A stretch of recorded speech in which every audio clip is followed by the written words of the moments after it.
नमस्कार सर।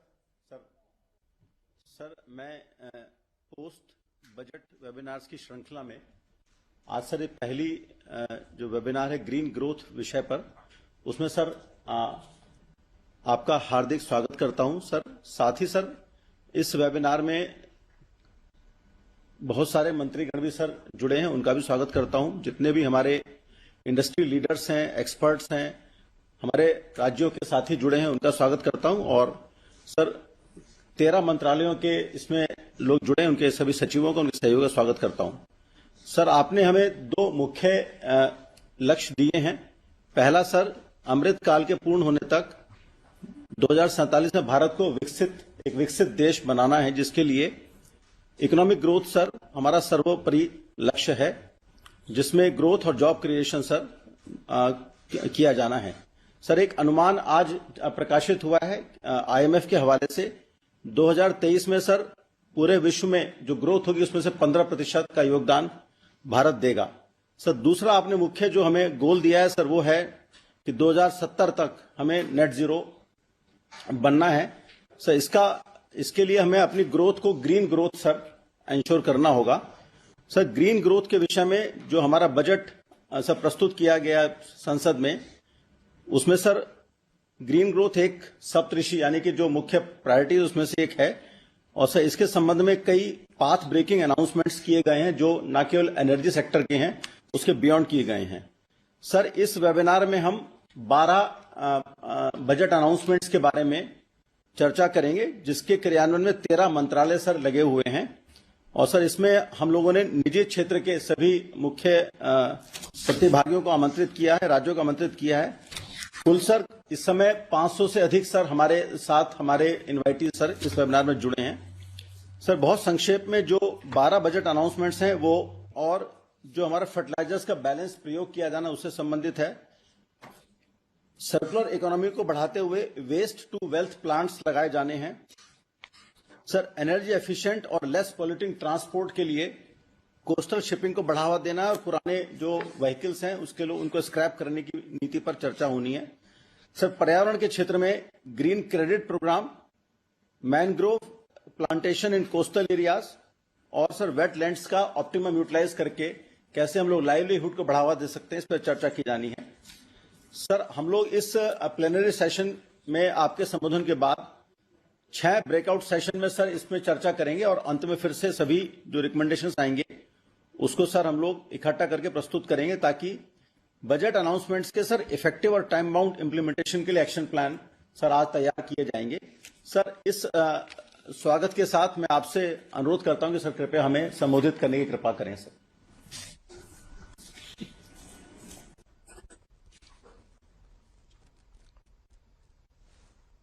नमस्कार जी।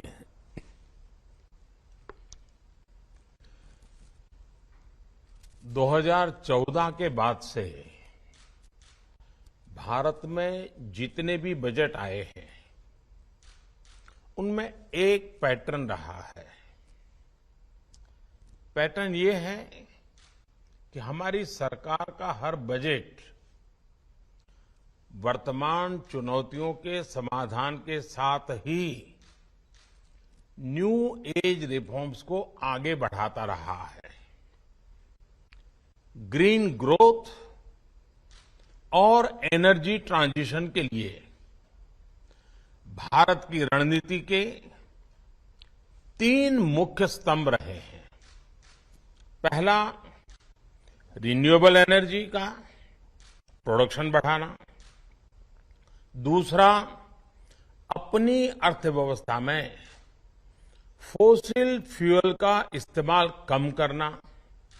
और तीसरा, देश के अंदर गैस बेस्ड इकोनॉमी के तरफ तेज गति से आगे बढ़ना। इसी रणनीति के तहत चाहे इथेनॉल ब्लेंडिंग हो, पीएम कुसुम योजना हो, सोलर मैन्युफैक्चरिंग के लिए इंसेंटिव देना हो, रूफटॉप सोलर स्कीम हो, कोल गैसिफिकेशन हो, बैटरी स्टोरेज हो, बीते वर्षों के बजट में अनेक महत्वपूर्ण घोषणाएं हुई हैं। इस साल के बजट में भी इंडस्ट्री के लिए ग्रीन क्रेडिट्स हैं, तो किसानों के लिए पीएम प्रणाम योजना है। इसमें गांवों के लिए गोवर्धन योजना है, तो शहरी क्षेत्रों के लिए व्हीकल स्क्रैपिंग पॉलिसी है। इसमें ग्रीन हाइड्रोजन पर बल है, तो वेटलैंड कंजर्वेशन पर भी उतना ही फोकस है। ग्रीन ग्रोथ को लेकर इस साल के बजट में जो प्रावधान किए गए हैं, वो एक तरह से हमारी भावी पीढ़ी के उज्जवल भविष्य का शिलान्यास है। Friends, Bharat renewable energy resources में जितना कमांडिंग पोजीशन में होगा, उतना ही बड़ा बदलाव वो पूरे विश्व में ला सकता है। ये बजट भारत को ग्लोबल ग्रीन एनर्जी मार्केट में एक लीड प्लेयर के रूप में स्थापित करने में भी अहम भूमिका निभाएगा। इसलिए मैं आज एनर्जी वर्ल्ड से जुड़े हर स्टेक होल्डर को भारत में निवेश के लिए आमंत्रित करता हूं। विश्व आज अपनी रिन्यूएबल एनर्जी सप्लाई चेन को डाइवर्सिफाई कर रहा है। ऐसे में इस बजट के माध्यम से भारत ने हर ग्रीन इन्वेस्टर को अपने यहां निवेश का बेहतरीन अवसर दिया है। ये इस सेक्टर में आ रहे स्टार्टअप्स के लिए भी बहुत ही उपयोगी साबित होने जा रहा है। साथियों, 2014 के बाद से ही भारत मेजर इकोनॉमीज में रिन्यूएबल एनर्जी कैपेसिटी एडिशन में सबसे तेज रहा है। हमारा ट्रैक रिकॉर्ड बताता है कि रिन्यूएबल एनर्जी रिसोर्सेज को लेकर भारत जो लक्ष्य तय करता है, उसे समय से पहले पूरा करके दिखाता है। हमारी इंस्टॉल्ड इलेक्ट्रिसिटी कैपेसिटी में 40% नॉन फोसिल फ्यूल के योगदान के लक्ष्य को भारत ने 9 साल पहले ही प्राप्त कर लिया। पेट्रोल में 10% इथेनॉल ब्लेंडिंग के लक्ष्य को भी भारत ने 5 महीना पहले ही हासिल कर लिया। 20% इथेनॉल ब्लेंडिंग के लक्ष्य को भी भारत ने 2030 से कम करके 25-26 तक पूरा करने का निर्धारित किया। वर्ष 2023 तक 500 gigawatt non fossil based electricity capacity हासिल करके रहेगा। हमारी सरकार जिस तरह बायोफ्यूल्स पर जोर दे रही है, वो सभी इन्वेस्टर्स के लिए बहुत बड़ी अपॉर्चुनिटी लेकर आया है। अभी हाल ही में मैंने E20 फ्यूल को भी लॉन्च किया है। हमारे देश में एग्री वेस्ट की कमी नहीं है। ऐसे में देश के कोने कोने में इथेनॉल प्लांट्स की स्थापना के मौके को इन्वेस्टर्स को छोड़ना नहीं चाहिए। भारत में सोलर, विंड, बायोगैस का जो पोटेंशियल है, वो हमारे प्राइवेट सेक्टर के लिए किसी गोल्ड माइन या ऑयल फील्ड से कम नहीं है।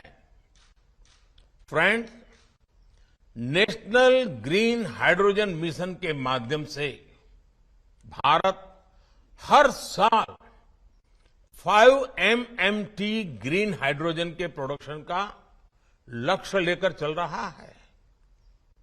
प्राइवेट सेक्टर को एनकरेज करने के लिए इस मिशन में 19,000 करोड़ रुपए से अधिक का प्रावधान किया गया है। ग्रीन हाइड्रोजन के प्रोडक्शन के साथ ही आपके लिए और भी बहुत सारे ऑप्शंस हैं, जैसे इलेक्ट्रोलाइजर मैन्युफैक्चरिंग, ग्रीन स्टील की मैन्युफैक्चरिंग, लॉन्ग हॉल ट्रांसपोर्टेशन के लिए फ्यूल सेल्स के निर्माण में भी इन्वेस्टमेंट की अनेक अपॉर्चुनिटीज आ रही है। फ्रेंड्स, भारत में गोबर से 10,000 मिलियन क्यूबिक मीटर बायोगैस और एग्री रेसिड्यू से 1.5 lakh million cubic metre gas के उत्पादन का पोटेंशियल है। इससे हमारे देश में सिटी गैस डिस्ट्रीब्यूशन में 8% तक का योगदान हो सकता है। इन्हीं संभावनाओं की वजह से आज गोबर्धन योजना भारत की बायोफ्यूल स्ट्रेटेजी का एक अहम कंपोनेंट है। इस बजट में सरकार ने गोबर्धन योजना के तहत 500 नए प्लांट लगाने की घोषणा की है। ये पुराने जमाने के गोबर गैस प्लांट की तरह नहीं होते। इन आधुनिक प्लांट्स पर सरकार 10,000 करोड़ रुपए खर्च करेगी। सरकार का वेस्ट टू एनर्जी प्रोग्राम देश के प्राइवेट सेक्टर के लिए, हमारे एमएसएमईज के लिए एक नया मार्केट बना रहा है। गांवों से निकलने वाले एग्री वेस्ट के साथ ही शहरों के म्युनिसिपल सॉलिड वेस्ट से भी सीबीजी का प्रोडक्शन उनके लिए बेहतरीन मौका है। प्राइवेट सेक्टर को उत्साहित करने के लिए सरकार टैक्स में छूट के साथ ही आर्थिक मदद भी दे रही है। साथियों, भारत की vehicle scrapping policy green growth strategy का एक अहम हिस्सा है। व्हीकल स्क्रैपिंग को प्रोत्साहित करने के लिए सरकार ने इस बजट में 3,000 करोड़ रुपए का प्रावधान किया है। आने वाले कुछ महीनों में केंद्र और राज्य सरकार की करीब करीब 3 लाख गाड़ियों को स्क्रैप किया जाना है। ये गाड़ियां 15 साल से ज्यादा पुरानी हो चुकी है। इनमें पुलिस जिन व्हीकल्स का उपयोग करती है वो गाड़ियां हैं। खास करके हमारे हॉस्पिटल्स में जो एम्बुलेंस हैं, हमारे पब्लिक ट्रांसपोर्ट के जो बसेस हैं, व्हीकल स्क्रैपिंग आप सभी के लिए बहुत बड़ा मार्केट बनने जा रहा है। ये रीयूज, रिसाइकल और रिकवरी के सिद्धांत पर चलते हुए हमारी सर्कुलर इकोनॉमी को भी नई ताकत देगा। मैं भारत के नौजवानों को, हमारे स्टार्टअप्स को सर्कुलर इकोनॉमी के विभिन्न माध्यमों से जुड़ने का भी आग्रह करूंगा। फ्रेंड्स, भारत को अगले 6-7 साल में अपनी बैटरी स्टोरेज कैपेसिटी को बढ़ाकर 125 गीगावाट आवर्स करना है। ये लक्ष्य जितना बड़ा है, उतना ही आपके लिए इसमें नई संभावनाएं बन रही है। इसे हासिल करने के लिए लाखों करोड़ रुपए के निवेश की आवश्यकता है। बैटरी डेवलपर्स को सपोर्ट करने के लिए सरकार ने इस बजट में वायबिलिटी गैप फंडिंग स्कीम की भी घोषणा की है। फ्रेंड, भारत में वाटर बेस्ड ट्रांसपोर्ट एक बहुत बड़ा सेक्टर है जिसमें आने वाले दिनों में बहुत तेजी आने वाली है। आज भारत अपने कोस्टल रूट के जरिए सिर्फ 5% कार्गो का ट्रांसपोर्ट करता है। इसी तरह इनलैंड वाटरवेज के जरिए सिर्फ 2% कार्गो भारत में ट्रांसपोर्ट होता है। जिस तरह भारत में वाटरवेज का निर्माण हो रहा है, उसमें इस क्षेत्र में आप सभी के लिए बहुत सारी अपॉर्चुनिटीज बन रही है।